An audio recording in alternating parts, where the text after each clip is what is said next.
Just under a year ago, I sat down to watch the latest Nintendo Direct, and I saw something I wasn't expecting. Among the ports and releases, there was an announcement for a completely new title, Balan Wonderworld. Meager intrigue exploded into joy and anticipation as I realized I was looking at Yuji Naka's newest project, one that undeniably drew from the same yarn as the Knights series. Being the incredible and ridiculous Knights fan that I am, I was elated. The game Naka and his team had set out to make was a 3D platformer that used a costume mechanic as its main hook. The premise is simple. As players explore the 12 worlds within the game, they discover unique costumes that allow them to use a variety of abilities. By switching between costumes and levels, they're able to progress deeper into the game and unlock secrets. It's simple and compelling enough, right? Back it with great artistic design and a beautiful soundtrack, and you've got a good game on your hands. At least, that's what we hoped for. It's been about 2 months since Balan Wonderworld released to pitiful sales and vitriolic reviews. Yuji Naka's one chance at a platformer has turned out to be a disaster. Or has it? The numbers certainly do tell a story here. The game is looked upon poorly across the board, with some sources rating it as low as a 3 out of 10. I don't really think this is fair, though, and don't get me wrong, I'm not here to tell you Wonderworld is a perfect 10 or anything. I just think it deserves a bit better than it's been given. Because, let's be honest, Wonderworld became the internet's chew toy, a title that was fun to hate. This led to backlash that didn't properly portray the game, and hell, I bet most of the people who have heard of it don't actually really know a lot about this game. So I genuinely believe that there's a lot to love here. A lot to critique too, it's earned some of the contempt thrown its way, but this game has heart, it has value, and it deserves at least a modicum of praise and a 6 out of 10.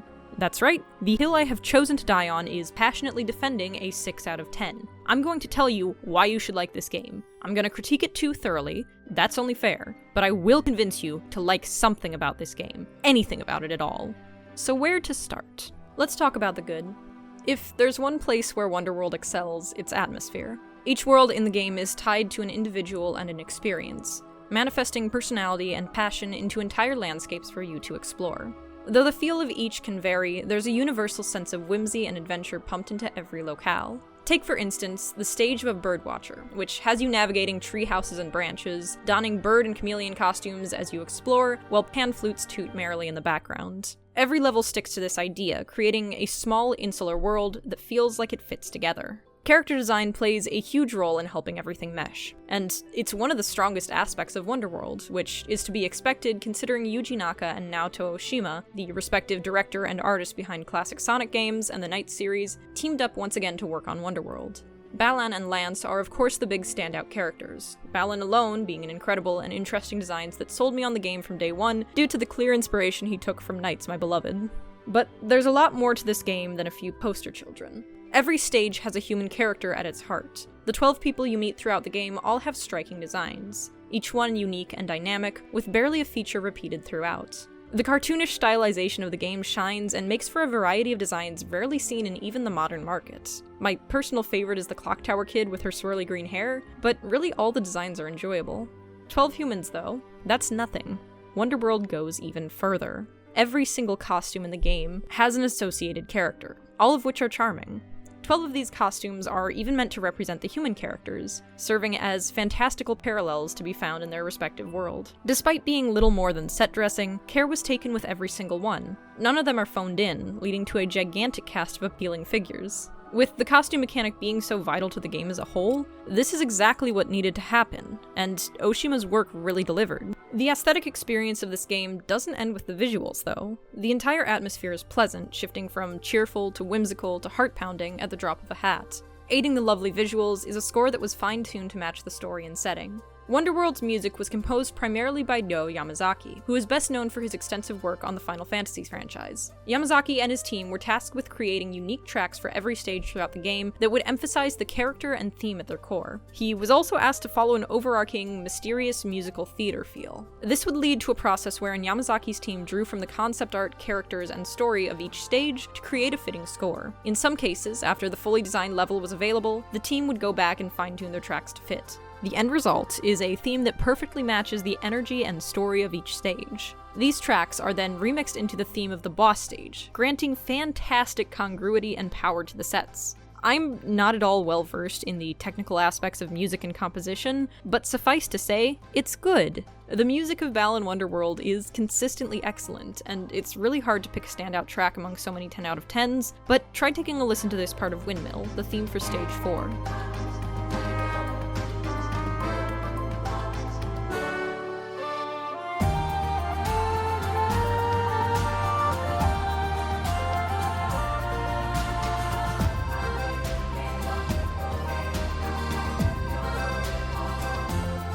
Now, listen to this parallel section from the boss fight.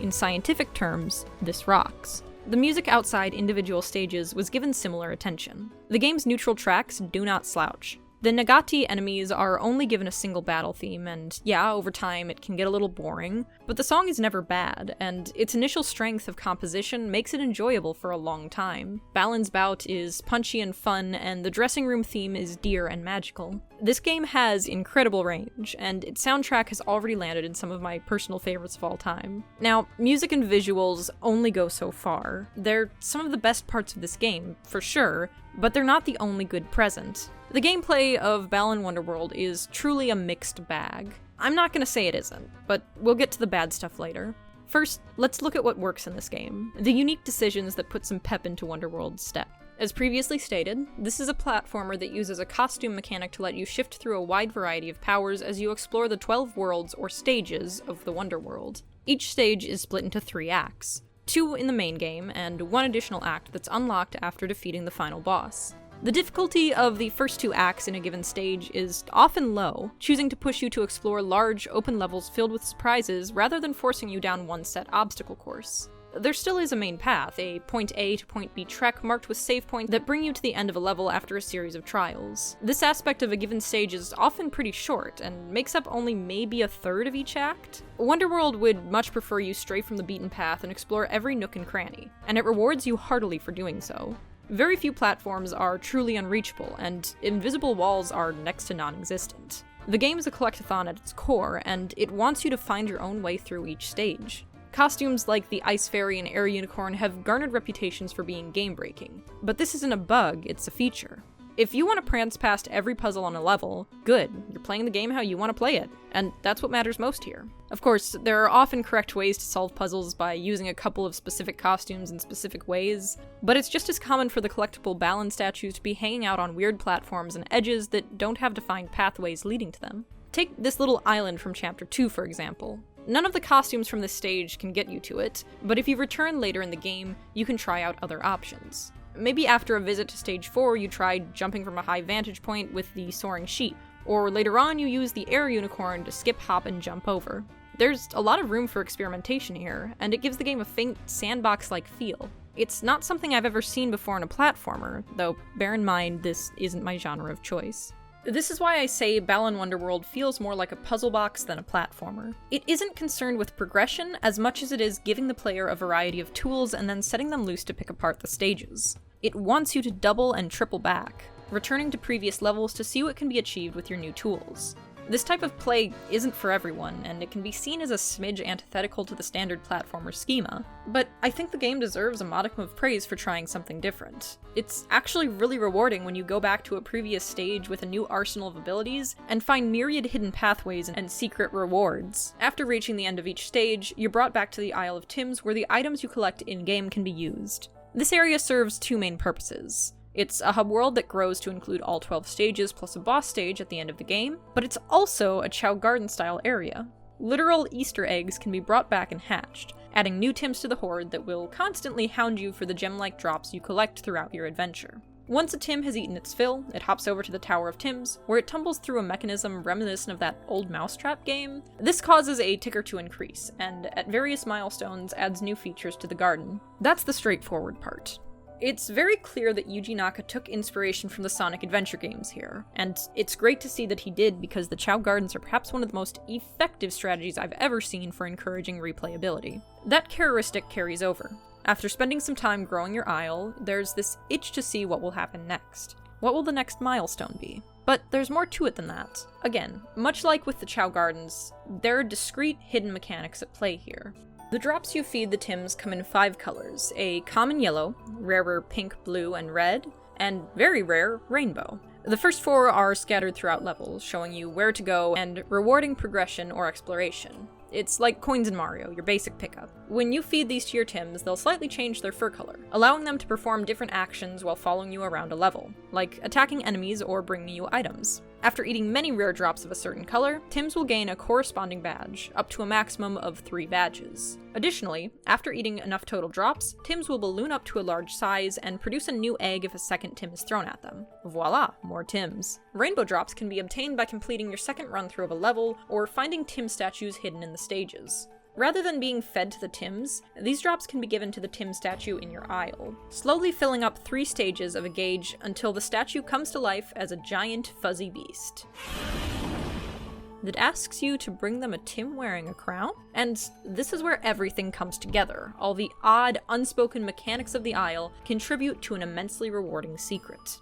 If a 3-badge Tim is thrown at a large 3-badge Tim, they have a chance to produce a King Tim. If this King Tim is then thrown at the Giant Tim, it unlocks the island that's been floating above the isle for the entire game. Papa Tim flies you up, and you're given the best costume in the game, the Balin Costume. This grants you the ability to fly around the levels at your leisure. It's pure fun, and totally takes any challenge out of exploration, because challenge has never been the name of the game here. It's a reward well worth the struggle, and frankly, once you know what you're doing, unlocking the secret island is relatively easy. By the time I finished the game and started pointedly going after the Balin Costume, I already had a handful of Tims with 2 badges and only needed 6 more drops to fill up the statue. This does raise the question though, what's the point of a costume that robs the game of any challenge? What good is an item that lets you bypass platforming in a platformer?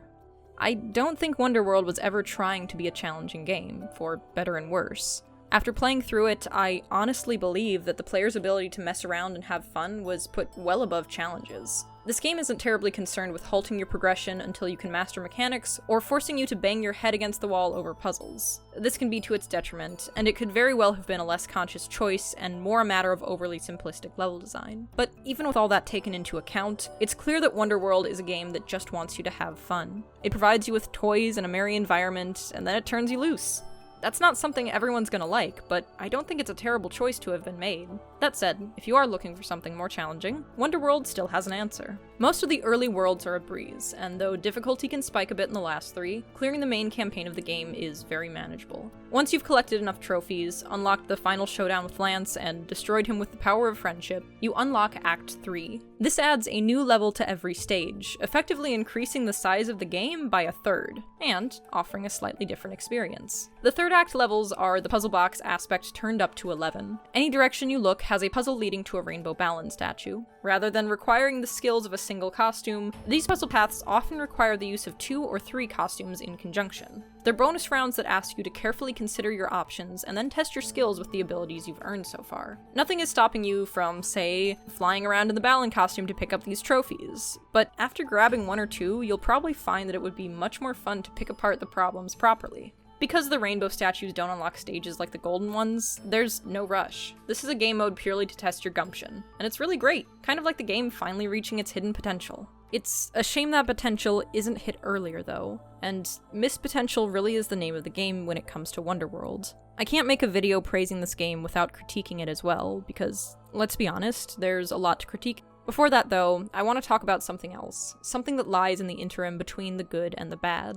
Balan Wonderworld's story is an interesting matter. Like many parts of the game, it's not flawed in concept, but rather in execution. In short, the Balin Theater is a pocket realm running parallel to reality and drawing upon the hearts of its visitors. Said visitors find themselves within the theater and upon their very own stage when they face a major emotional upheaval, something that haunts and hurts them, leaving them stranded until they can find a way to move forward. This can be relatively mundane occurrences, like artist's block or anxiety over a crush. Or it can be something far more dire, like the simultaneous death of both of one's parents. An individual stage takes on the theme of their troubles, and while it is ultimately meant to help them parse their situation, the corrupting influence of Lance, the theater's former leader now overcome with hatred and despair, can warp visitors into monstrous incarnations of their fears. Additional lore from the light novel, Maestro of Mystery, shows us that the visitors that inhabit a stage develop a sort of psychic connection. Rather than leaving each person to fend for themselves, the visitors can wander through each other's stages, offering support and helping each other accept and face off with their fears. In-game, each stage ends with resolution. Through the support of the player characters and the other stage's inhabitants, the visitors find the strength within themselves to face their traumas head-on and move forward. They may not be able to change the past, but they can grasp a brighter future if they fight on rather than succumbing to despair. This isn't a bad concept, not by any stretch of the imagination. There are a lot of fun and interesting ideas at play, and it all sounds like it could make for a compelling narrative. The problem is, Yuji Naka wanted to convey this story without using any dialogue. He intended to repeat the formula that had earned him acclaim in Nights into Dreams,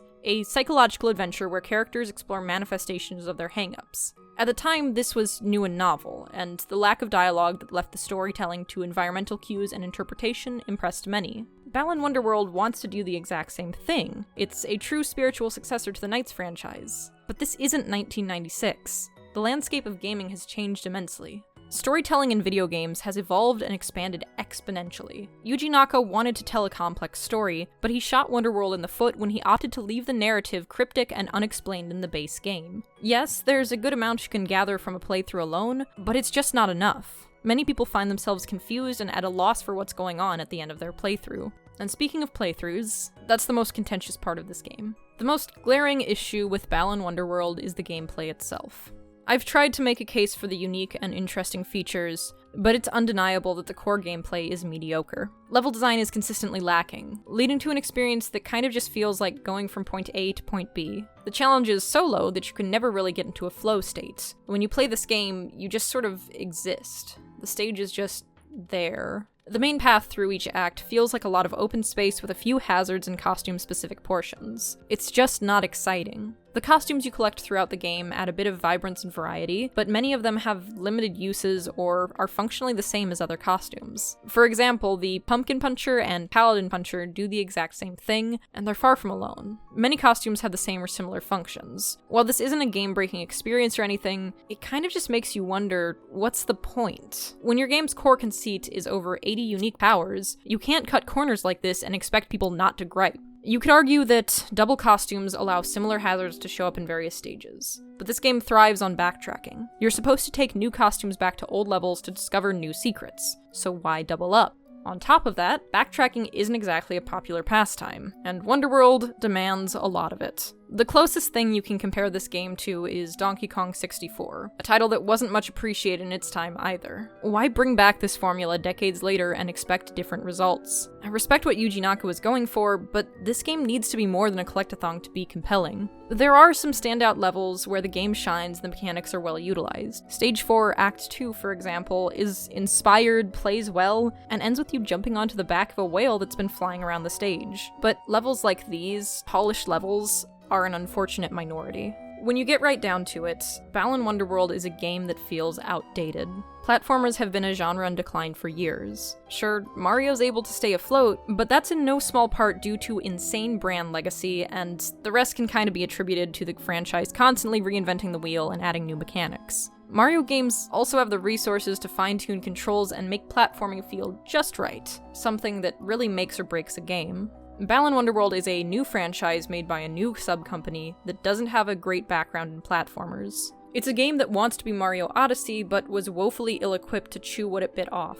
Nowhere is this lack of experience more clear than in the one-button layout of Wonderworld's controls. Ever since the demo dropped, people have bemoaned this decision. Only one action button is ever used in gameplay. This means that if you're wearing a costume that's ability doesn't include jumping, you cannot jump in a platformer. Oh no! This is possibly the worst decision that was made across the entire production of the game. On top of this unfathomable choice, the player is also made unable to remove costumes and return to the base state, meaning that there are locations throughout the game that you can get stuck in by losing your jumping. This leaves you with no choice but to exit a level and reload the last checkpoint. Now, to give Wonderworld some credit, these dead zones are few and far between. Most situations have an out. but the controls here are still a terrible blunder that have caused many to spurn the title. With its gameplay lackluster, Wonderworld gets by mostly on aesthetics, but I still think there are some points worthy of critique in that area.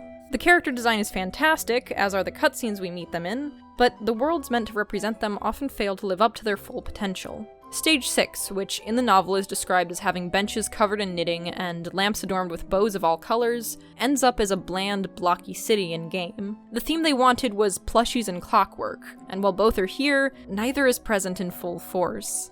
There are some worlds that are fully realized and exciting, like Chapter 10's gravity-defying stairways, but many fall just a bit short of hitting the mark. Stages 1, 4, and 12 heavily feature grassy terrains, and while each has its own undeniable style, they aren't different enough to avoid blending together.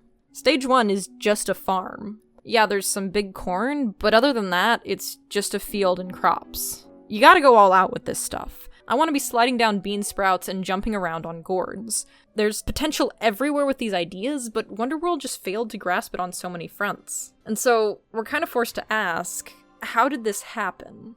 Not everything about the production of Balan Wonderworld is known, but from what we do know, things seem a little messy.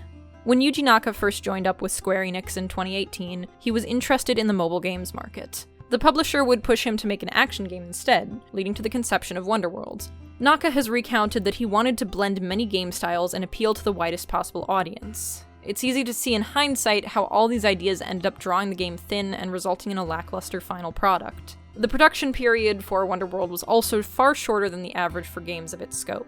Modern PC and console games tend to take 3 to 5 years minimum to be made, but Wonderworld was only given 2.5 from conception to full release. Development was fraught even outside of time constraints. The team working on the game got carried away a lot with functions of new systems and were pitching new additions to the game even halfway into production. Combined with this then, the fact that Wonderworld was slated to release on PC and every major current generation console simultaneously. This meant that tweaks and bug fixes would have to be individually addressed with each iteration of the game. All of these factors spell a recipe for disaster.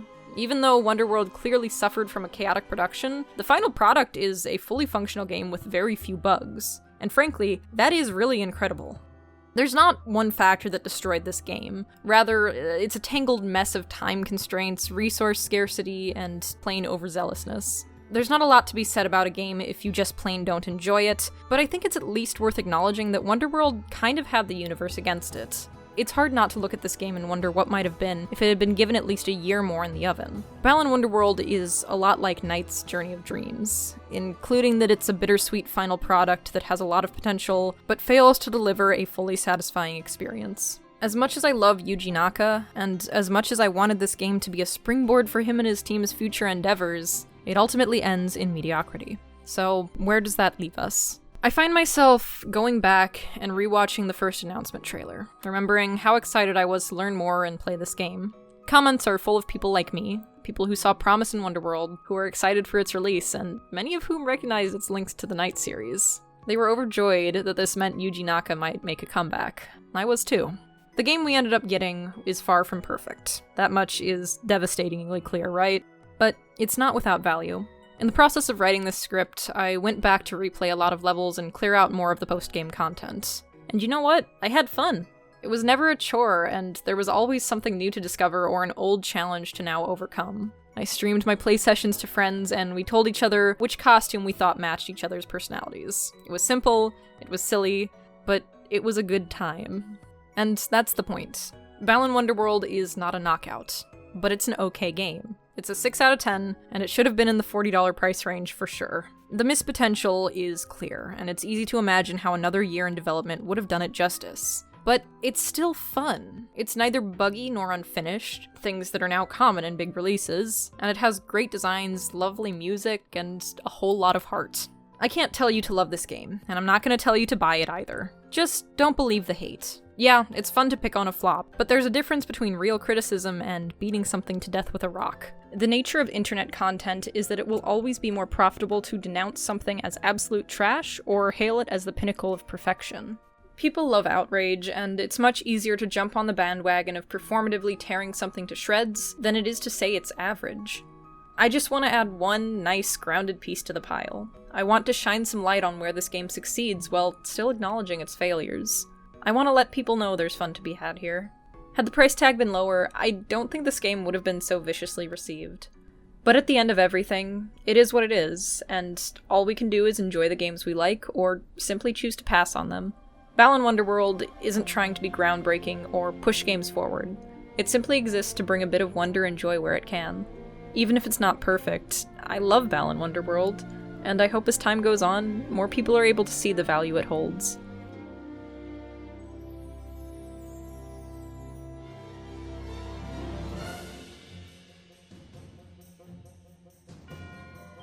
Thank you so much for watching. I hope I was able to show you some of the magic of Balan Wonderworld, whether you're a critic or a fan. This game is close to my heart, and I wanted to give some positive fanfare where it's due. I'd also love to hear what your thoughts on Wonderworld are, and if you feel like sharing, you can drop a comment below or join the DDC Discord server. If you'd like to help out our channel and see more videos, you can like and subscribe, or follow us on Twitter, @DigiDreamClub. We hope you enjoyed the show, and have a wonderful day.